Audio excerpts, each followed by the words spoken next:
जय हिंद दोस्तों। तो आज हम तुम लोगों को बताने वाले हैं कि पृथ्वी पर जीवन की उत्पत्ति कहाँ से हुई। ठीक है, पृथ्वी पर जीवन की उत्पत्ति कहाँ से हुई, तो आइए हम बताते हैं। समझेंगे।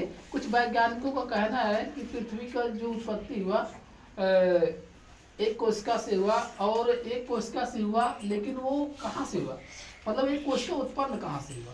ठीक, तो काफी वैज्ञानिकों ने अपना अपना मत प्रकट किया, जिससे उनका अभी काफी प्रूफ एकदम उनका एक अस्थायी प्रमाण नहीं है कि जीवन की उत्पत्ति हुई कैसे। एक वैज्ञानिक थे स्टैनली मिलर, उन्होंने भी अपना प्रयोग किया।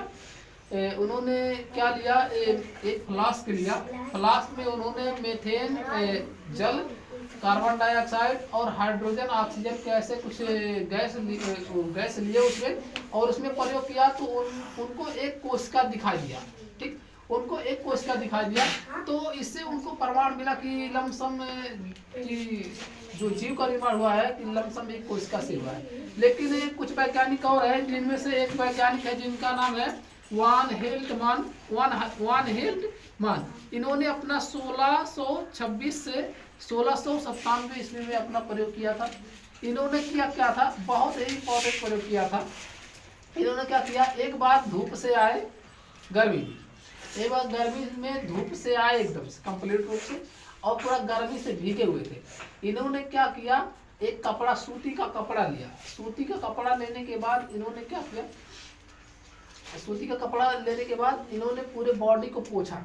पूरे बॉडी को पोंछने के बाद, समझ गए, पूरे बॉडी को पोंछने के बाद इन्होंने एक गेहूं का बाली लिया। गेहूं का बाली समझ में आया, इस टाइम सब उनको देखने को मिलता है। गेहूं का बाली लिया और उन्होंने क्या किया, उस जो पसीने से कपड़े पोंछे हुए थे उसको क्या किया, उसमें लपेट लिया। उसमें लपेटने के बाद उसको रख दिया।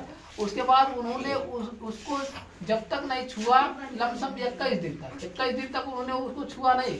उसके बाद क्या किए, 21 दिन के बाद उन्होंने जब उसको हटाए, जब उन्होंने हटाया उसको, तो उसमें क्या किया, एक जीव का निर्माण हुआ।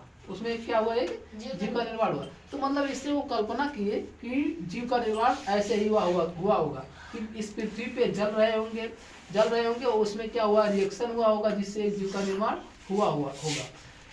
समझ आ रहा कि नहीं। तुम लोग भी देखे होंगे, जैसे मान लीजिए क्या है कि कहीं थोड़े जगह पे पानी इकट्ठा है, तो वो एकदम प्योर है, मान लीजिए पानी एकदम प्योर है। लेकिन कुछ टाइम के बाद, मान लीजिए 10 दिन या 10-12 दिन के बाद उसमें देखेंगे जैसे जैसे पानी गंदा होता जाएगा, उसमें कीटाणु बैक्टीरिया देखने को मिलते हैं, अरे छटकते हुए कीटाणु देखने को मिलते हैं। ठीक, फिर इन्होंने एक प्रयोग किया था। इन्होंने क्या किया, एक तुलसी का पौधा, तुलसी का लिया, पत्ते को, तुलसी के पत्ते को लिया, समझे, तुलसी के पत्ते को लिया, और इन्होंने क्या किया, ये अपने प्रयोग में किए थे। कौन, वान हेलमॉन्ट ने दूसरा प्रयोग अपना किया था। इन्होंने तुलसी का पत्ता लिया और 2 ईंटा लिया, ईंटा मतलब ईंट, 2 ईंट लिया, और उसको, उस तुलसी के पत्ते को ईंट के बीच में रख दिया।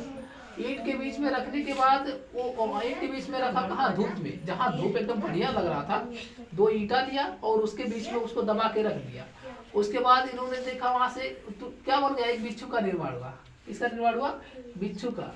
समझ गए, ये कल्पना, मतलब ये कल्पना नहीं किए थे, ये प्रयोग किए थे कि 2 ईंट दिए और तुलसी के पौधे को वहां, तुलसी के पत्ते को वहां रख के उसको दबा दिए, और दबाने के बाद इस कहाँ रखे, धूप में रखे।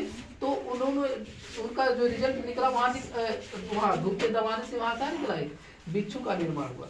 समझ आया। तो इससे सब लोग कल्पना किए कि क्या है कि जो हमारा जीवन का जो निर्माण हुआ है ऐसे ही हुआ होगा। आज तक इसका कोई एकदम ठोस प्रमाण नहीं मिल पाया है, लेकिन वैज्ञानिकों का कहना है कि हमारे जो जीवन का निर्माण है ये जल में ही हुआ है। मतलब हमारे ये जो हमारा शरीर एक कोशिका से बना हुआ है, तो हमारे जीवन का जो निर्माण कहाँ से हुआ है, एक जीव की उत्पत्ति कहाँ से हुई है, उसके कोशिका से, एक कोशिका से हुई है, जो कि जल से हुआ है। समझ में आया कि नहीं। तो वान हेलमॉन्ट ने अपने पसीने से भी काम किया, समझे, पसीना अपना पोछा, उसके बाद 21 दिन रख के, उसके बाद बाली को रख के, उसके बाद काम किया। उसके बाद फिर इन्होंने क्या किया कि 2 ईंट लिए, ईंट के बीच में तुलसी का पौधा लिए। तुलसी का पौधा लेने के बाद उन्होंने क्या किया कि उसमें देखा कि बिच्छू का निर्माण हुआ। समझ में आया कि नहीं? तो इस तरीके से कुछ वैज्ञानिक ये मानते हैं कि जीवन की जो उत्पत्ति हुई है एक कोशिका से हुई है, और ऐसे ही कुछ रिएक्शन हुए होंगे जिससे हम एक जीव का निर्माण हुआ, और वो जीव विकसित होकर एक पूरा जनसंख्या का वृद्धि हो गया, पूरे पृथ्वी पे फैले। समझ में आया सबको? ठीक, चलिए इसके बाद कल मिलते हैं तुम लोगों को।